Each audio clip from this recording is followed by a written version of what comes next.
It started with a letter, slipped under my door like a snake in the night. The envelope was white, thick, and smelled faintly of perfume, expensive, smug, suffocating. On the front, in bold capital letters, Notice of Violation, HOA Property Management.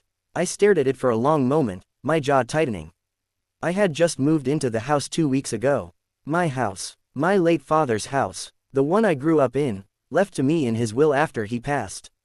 I'd spent months fixing it up, new paint, repaired the roof, planted flowers in the yard. It wasn't just property, it was memory.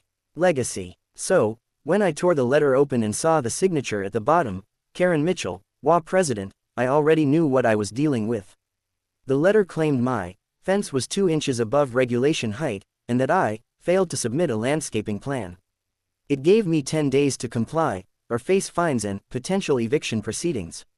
Eviction. From my own house. I laughed, quietly, bitterly.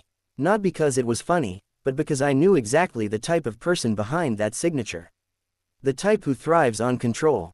Who confuses authority with importance. The type who believes the neighborhood is her kingdom, and every resident her subject. In me, I was just a newcomer in her court.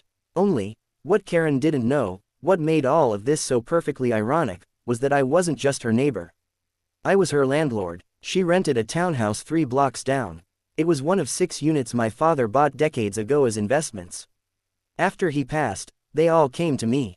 Karen had been renting hers for nearly 5 years. Always paid on time, always complained about property issues to my management team, but never once knew who actually owned the building. Until now. But I didn't reveal my hand just yet.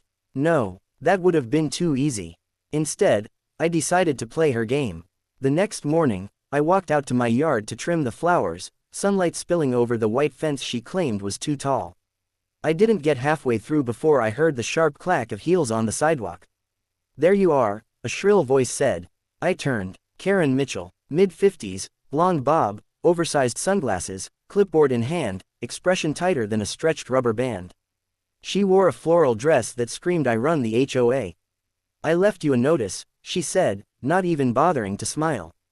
"I got it," I replied calmly. Seemed aggressive. She crossed her arms. "Rules are rules. You can't just move in and do whatever you want. The Homeowners Association has standards. We protect property values." Protect. I raised a brow. By threatening eviction over a fence? She scoffed. "That's just one of your violations. I've also noticed you don't have HOA-approved house numbers, and your trash bins were visible from the street." "That's strike 3. Strike 3, I said, fighting the urge to laugh. She leaned closer. "You might want to think twice before defying me, young man. I've had people removed before." The arrogance in her voice was astounding.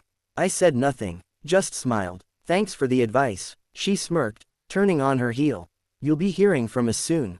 "Oh, you will too, Karen. You just don't know it yet." Over the next few days, the harassment escalated. More letters, more violations, a fine notice for $500 because I had a non-compliant mailbox. Another for leaving my car parked too close to the curb. She even called animal control, claiming my dog looked dangerous. He's a golden retriever named Max. Each attempt was more desperate than the last. But I stayed calm. I documented everything, took photos, recorded conversations, all while quietly pulling property files, tenant records, and her lease. Then came the final straw.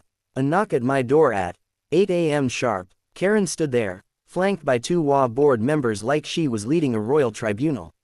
"We've voted," she announced coldly. "Your membership has been revoked. You're in violation of multiple bylaws. We're beginning eviction proceedings effective immediately." I blinked. "You're evicting me from my own home." "It's not personal," she said, voice dripping with condescension. "We just can't have rule breakers ruining the community image." The board members nodded awkwardly, clearly uncomfortable. I let a beat of silence stretch between us, long enough for her smugness to settle. Then I said, slowly, "Karen, I think it's time we talked, landlord to tenant." Her brow furrowed. "What are you talking about?" I stepped inside and returned with a folder, thick, official, labeled with her rental address. I handed it to her. "That's your lease. You rent Unit 3B on Willowbrook Lane, correct?" Her face paled. "How do you?" "Because I own it," I said quietly. "My father did before me. You've been paying me rent every month for 5 years. The silence that followed was delicious. You could almost hear the gears grinding in her head. The shock, the humiliation, the realization that she'd spent weeks bullying the man who quite literally owned her roof. You're lying, she whispered. I smiled. I'm not. Check your payment records. Look up the property owner. It's my name. One of the board members muttered, Karen, he's right. That's what it says. Her mouth opened, closed. She looked like a fish gasping for air.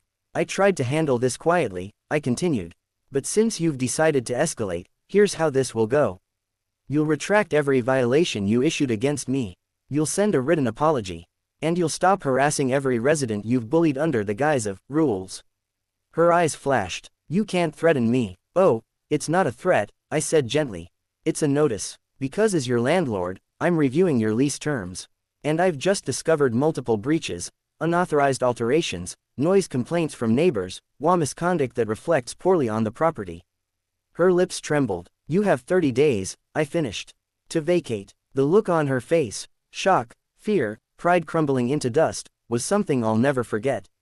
She stormed off, muttering, but I knew the war was over.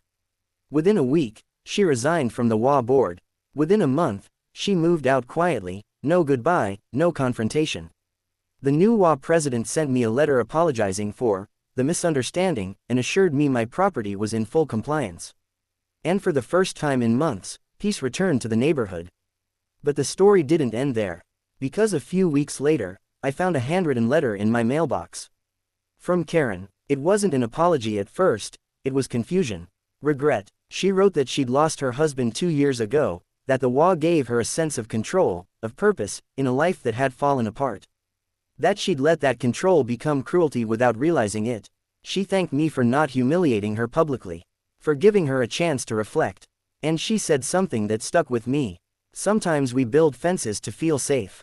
But they also keep out grace. I kept that letter. Not because I forgave her right away, but because it reminded me that power, whether it's HOA authority or property ownership, means nothing if you use it to hurt people. I still own her old townhouse. I rent it now to a young couple with 2 kids. They painted the walls yellow, planted flowers out front. The HOA never bothers them.